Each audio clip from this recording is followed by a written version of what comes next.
le corps est un instrument finalement important, non, pour la compréhension du paysage. C'est une idée tout à fait simple, qui est cette idée que j'ai souvent dans le train, quand je voyage, où cette idée, selon que je suis assis dans le sens de la marche ou que je sois assis à contresens, alors ma perception du monde est tout à fait différente. Comme si effectivement la manière dont mon corps est situé dans le train, et la façon dont on regarde dehors, fait qu'on a une position très très différente, même si objectivement cette idée est un peu fausse, puisque on est rigoureusement dans une situation parallèle et symétrique, et donc en conséquence de quoi le paysage qu'on voit est bien évidemment toujours le même. Mais la façon dont les choses arrivent dans le champ de la perception arrive d'une manière très différente l'une de l'autre, et si bien qu'effectivement ce positionnement-là nous met face à une compréhension du paysage qui, moi, je pense, est très différente et qui nourrit pour moi une réflexion qui est celle de, pour aller un peu vite, qu'on pourrait dire être la situation où on éprouve des ambiances, où on est dans une situation un peu passive, dans une situation un peu animale, non, où les choses vous arrivent dessus sans que vous puissiez tellement les régler, et l'autre qui est une situation plus autoritaire, plus maîtrisée, où c'est vous qui êtes l'organisateur du paysage, vous êtes capable, parce que le paysage, vous le voyez venir vers vous. Vous savez, quand vous êtes dans le sens de la marche, il y a une chose qui, même sur le plan purement physique, exprime bien ça, c'est que comme les choses qui sont proches sont en train de sortir de votre champ, on pourrait presque dire que c'est comme si vous les balayiez de la main, ces choses, pour les renvoyer dans le fond, et que vous puissiez mieux voir ce qui est un peu plus loin. C'est-à-dire comme si vous pouvez, en enlevant cette chose, en faisant disparaître progressivement les premiers plans, alors d'un seul coup vous vous adressez au deuxième plan, puis au troisième, au quatrième. Vous êtes en train de construire physiquement, réellement le paysage, vous êtes en train de ségréger, vous êtes en train de créer une condition de lecture et de clarification de cela. Et simplement par le fait que vous avez les choses du paysage qui sortent du champ, tout simplement par le fait que le train avance. Alors que dans l'autre sens, les choses sont tout à fait différentes, elles sont même le contraire. Les choses arrivent brutalement dans votre champ de vision. Elles se ruent dans votre champ de vision, non, elles rentrent comme ça brutalement. Et vous n'avez pas le temps de mettre de l'ordre dans tout ça, tant les choses se précipitent. Disons que dans ma première période d'homme de métier, j'étais dans le sens de la marche, non, tout le temps. J'aimais la composition, j'aimais le sélectionner, trier. Et puis je sais pas quoi, maintenant j'aime bien être à contresens parce que je pense que j'avais sous-estimé ou sous-évalué en tous les cas beaucoup d'autres sens qui participent à la lecture du paysage. Je disais tout à l'heure l'ouïe, l'odorat, tous ces sens-là qui sont peu mis en action dans une lecture trop visuelle ou trop racontée ou trop parlée du paysage.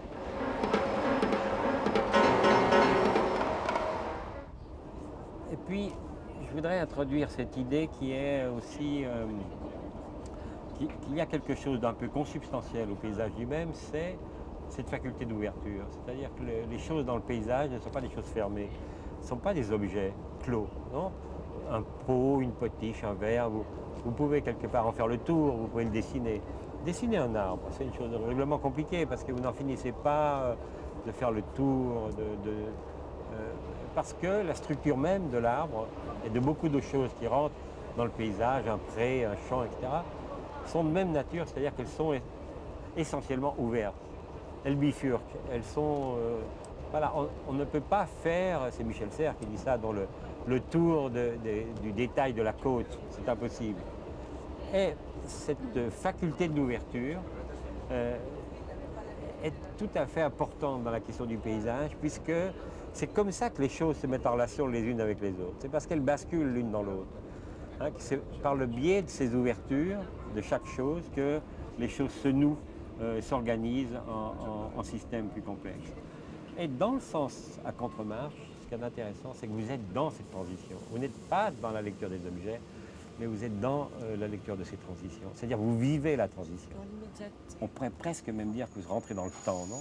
Et vous quittez l'espace pour rentrer dans le temps. Et c'est pour ça que cette deuxième position est tout à fait importante à tenir en même temps que la première. Il faut que vous ayez les deux.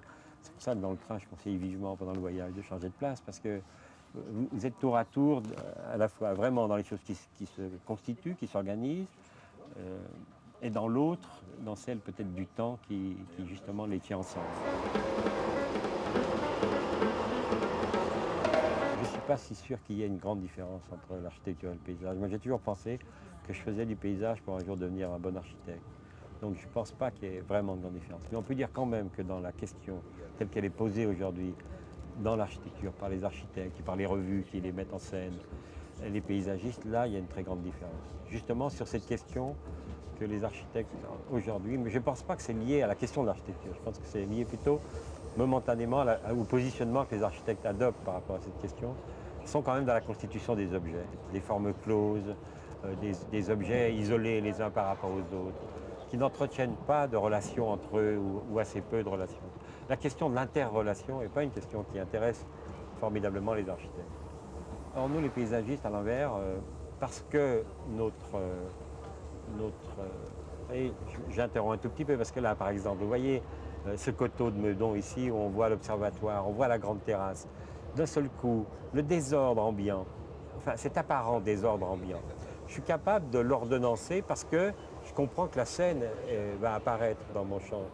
Et je suis capable de comprendre que la direction, par exemple, de tous ces bâtiments, qui peut paraître au premier abord comme ça, un peu désordonné, est à la fois sous influence du coteau, qui est en train ici de se déployer jusqu'au parc Saint-Cloud, et puis la présence de la Seine qui est en train elle-même d'aborder sa grande courbe. Donc une chose qui pourrait paraître tout à fait désordonnée, etc., s'ordonne quand je regarde les choses dans ce sens-là, parce que je suis capable de les remettre en place les unes par rapport aux autres. À contresens, je suis dans le désordre. Je vis le désordre d'une façon évidente parce que je n'ai pas le temps ou pas la possibilité de mettre les choses en place, ni d'anticiper le moment où ce coteau va voilà, faire fond sur cet ensemble.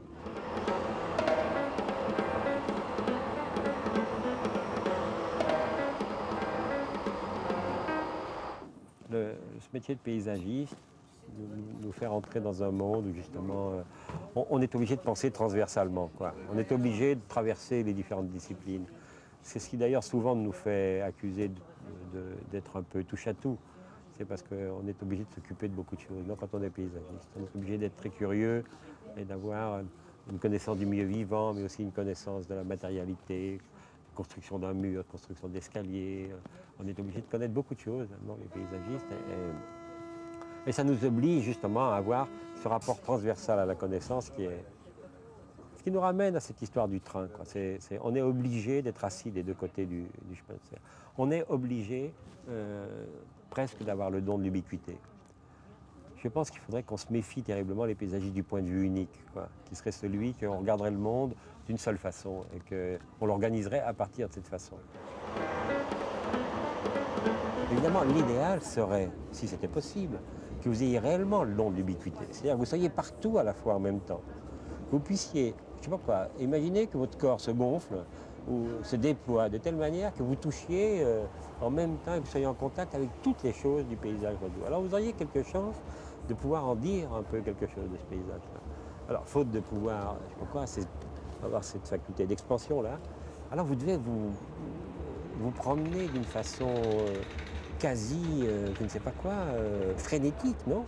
Pour aller, et surtout, aller aux antipodes de ce site, croiser vos cheminements. Mais oui, le paysage mérite cela. Et sans quoi vous êtes vite dans l'erreur. Imaginez la somme de données que vous devez récolter sur un paysage.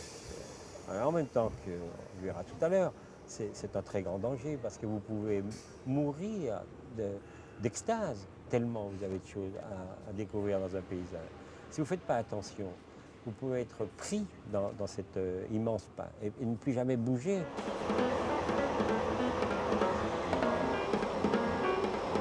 Quand vous commencez à travailler sur un site, n'importe lequel, vous êtes étranger à ce site, vous ne le connaissez pas. Et donc, évidemment, vous avez, par rapport aux gens qui vivent sur ce même site, un déficit de connaissances énorme, considérable. Et, je ne sais pas, pour ne pas être vulgaire, mais il faut que vous vous bougiez le cul non, pour réellement entrer dans la connaissance de ce site. C'est-à-dire rattraper le retard considérable que vous avez par rapport à ceux qui vivent dans ce territoire, qui en connaissent un peu enfin, qu'on connaisse l'histoire, la généalogie, qui connaissent les pratiques. Vous arrivez, vous êtes neuf, et si vous voulez avoir la prétention d'agir là-dessus, alors il faut que vous rattrapiez d'une façon...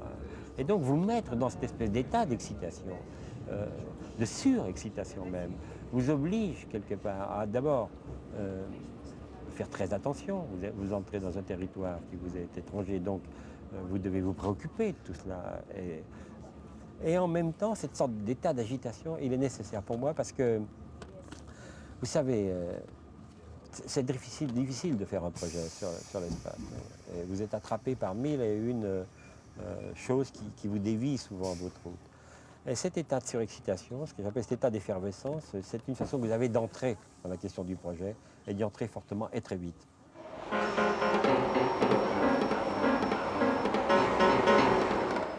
Je pense que vous ne pouvez vraiment comprendre un lieu que si vous allez sur sa limite, sur ses limites.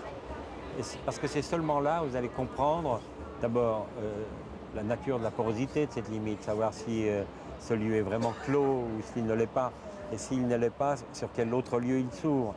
Pour pouvoir réellement établir la juridiction du lieu dans lequel vous êtes, c'est-à-dire de savoir réellement quel est le vrai domaine, et pas seulement le domaine foncier du propriétaire qui vous demande d'agir, mais de connaître la vraie appartenance de site. Il vous faut fuir le client, non, pour, d'une certaine façon, reformuler la question de la limite.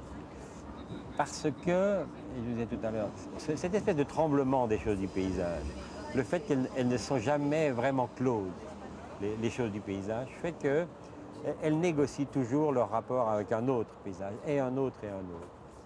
Or, moi, ce que je dis être l'horizon, c'est cela. C'est moins l'horizon vrai, qui est cette ligne qui fait limite entre le ciel et la terre, que cette idée que toutes les choses du paysage basculent l'une dans l'autre, et que vous pouvez quelque part, dans ce basculement, anticiper la question de l'horizon. Vous pouvez percevoir au loin que tout ça se réfère au plan de l'horizon. Et donc, vous devez vous inquiéter quand on vous montre un terrain, de savoir comment ce terrain s'articule avec les autres. Et souvent, j'ai remarqué que c'est souvent à l'extérieur ou en limite du terrain que les qualités mêmes du terrain s'établissent. Que c'est là où les qualités gisent. Donc, le gisement réel des qualités d'un site, elles sont souvent dans sa périphérie. Et donc, vous ne devez pas écouter votre client qui veut vous recentrer, lui, sur son domaine. Hein, et donc, vous devez le quitter. Et donc, c'est ce point, je veux dire, c'est outrepasser les limites, ça veut dire ça. C'est-à-dire expérimenter la capacité d'ouverture d'un paysage, c'est d'aller voir plus loin pour voir ce qu'il en est.